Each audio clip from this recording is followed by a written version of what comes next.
Jenna Ortega's Wednesday has been a major hit on Netflix, with fans raving about her acting and her iconic dance sequence. But not everyone is impressed with the show. Some critics have accused Wednesday of being racist, with people of color only shown in negative roles. And now there are claims that the show is actually brutal towards its own lead actress. So what's going on? Stick around to find out. First off, Jenna was forced to work through COVID. If the past 2 years have taught us anything, it's that you need to take this pandemic business seriously. We all know the protocols like the back of our hands by now. And even though things have significantly cooled down in the world, it's still a good idea to take precautions and save others by isolating yourself. But it seems like people haven't learned their lessons, particularly on the set of Wednesday. In a recent interview, Jenna Ortega revealed that she had to work through COVID while filming her dance sequence, which, by the way, she choreographed herself. Apparently, she battled headaches and body aches the whole time, but still managed to pull off the glorious scene and did fantastically. But while Ortega was proud of her accomplishment, this revelation has sparked even more backlash for the show, which is already facing accusations of not following COVID protocols. To make matters worse, Ortega also revealed that she was only asked not to come on set the moment her COVID test came back positive, and not before when she was experiencing the symptoms. This has led some fans to question the show's commitment to safety and health protocols. COVID or not, she was sick. The girl should have got a break. Despite the controversy, Ortega's version of Wednesday Addams has won her a lot of recognition. Her portrayal of Wednesday is more developed and has more friends, as well as a love interest. Jenna even said that she relates to Addams on many levels, like how she shares her dark sense of humor and took inspiration from goth women to make her portrayal more authentic.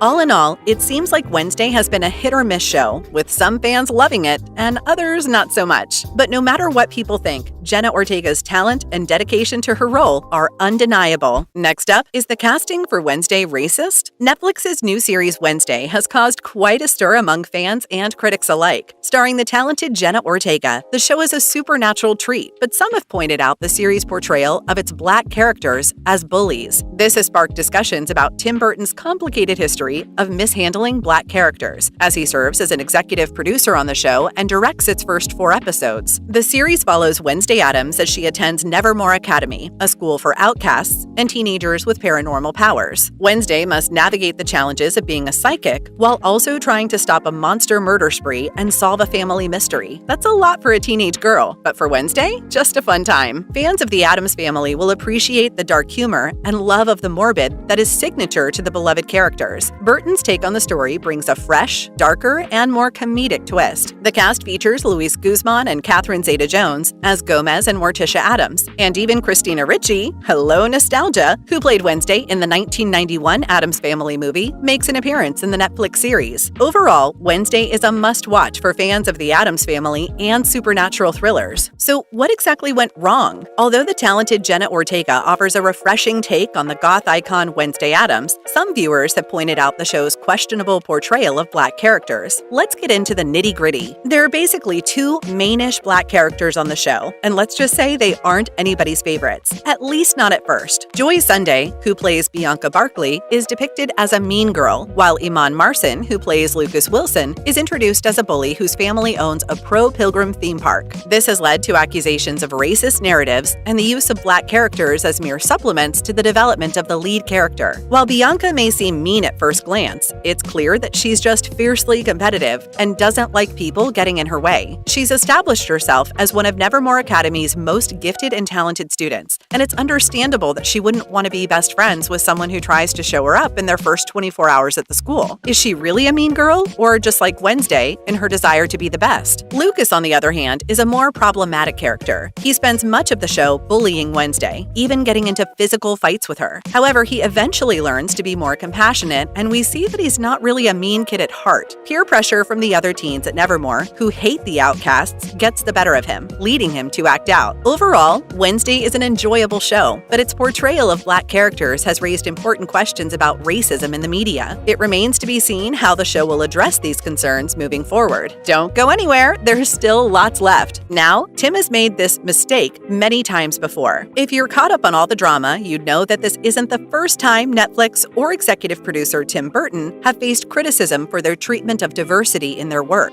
In the past, there have been complaints about shows like The Chilling Adventures of Sabrina and their depiction of Black characters as bullies or villains. Burton, in particular, has been criticized for his tendency to cast the same white actors in his films. In a 2016 interview with Bustle, he dismissed calls for diversity and compared them to blaxploitation films, which were meant as a commentary on racism and Black empowerment, but were criticized for perpetuating stereotypical portrayals of African Americans. He also claimed that casting Black people simply for the sake of diversity is more offensive than his all-white casting choices. Ahead of Wednesday's release, an article in the Mary Sue titled "Tim Burton's Racist Comments Loom Over Otherwise Great Casting" for Netflix's Wednesday pointed out how Black actors like Samuel L. Jackson and Ken Page have played villains in Burton's films, and how he dismissed concerns about the latter character from the film's screenwriter, who referred to Oogie Boogie as racist and insensitive. It remains to be seen how Wednesday will address these criticisms and whether it will address the concerns about its portrayal of Black characters. So, is it really an issue? While there is a fairly large group of people who have objected to the casting of certain characters in Wednesday, there have also been numerous counter-arguments trying to point to the fact that there are a handful of other Black characters in the series. Not to mention, Jenna herself is of Latin descent, making the show's diversity appear to be a non-issue. One person responded to the show's criticism by pointing out that the two bully characters were redeemed by the end of the show, while quite a few of the white characters were revealed to be the true villains of the piece. Others have criticized the show's casting of a Black mayor as an uninteresting, colorblind method that plainly casts Black actors in roles written for white actors. Even as Tim Burton really seems to receive the majority of the criticism, owing to prior statements that he was more offended when Black or Asian characters were cast in roles, there were a number of remarks pointing out that he didn't write the series, and thus was not necessarily the source of several of the characters. When it comes to debates about inclusivity in movies and TV shows, there is never a room for compromise, as evidenced by this type of social media back and forth. Wednesday has done enough to guarantee a large Netflix audience, as well as garnered up thousands of positive reviews. For the time being, that has not been outshined by social media negativity, but it has instead highlighted an almost insatiable need for debates about the rights and wrongs of diverse casting in Hollywood. Even so, the fact is that the Black characters were not given enough depth or complexity, possibly to avoid overshadowing the lead character. So when work starts on Wednesday's new season, these issues will need to be addressed to give the actors playing these characters more to work with and avoid perpetuating racial stereotypes. But when are we seeing a new season? Netflix has yet to announce a second season of Wednesday, but it seems almost certain that the show will be back due to its record-breaking success. In its opening week, Wednesday racked up 341.2 million hours of viewing worldwide, which beat the previous record held by Stranger Things Season 4. The following week, Wednesday broke its own record by reaching 400 million hours within a single week. So if you're worrying about Wednesday's future, don't. It looks like the show is here to stay. Okay, so if there were to be another season, what can we expect? As Season 1 came to a close, Wednesday received some unsettling messages from an unknown number on her shiny new smartphone. The messages included pictures of her and a threatening text that said, "I'm watching you," which led Wednesday to declare that she finally has her very own stalker. The identity of this stalker will likely be a major mystery in Season 2, but there are also other loose ends to tie up. For instance, what happened to Tyler, played by Hunter Duhan, after he was exposed as the monstrous Hyde? And what's the deal with Laurel Gates, who was last seen covered in bees and arrested? We may also get to see more of the Addams family as a whole in Season 2. The wonderful actors playing Morticia, Gomez, Addams, and Pugsley didn't get much screen time in the first season, but that could change in the next outing. We may even be introduced to cousin It, who was mentioned briefly in Episode 7. We can't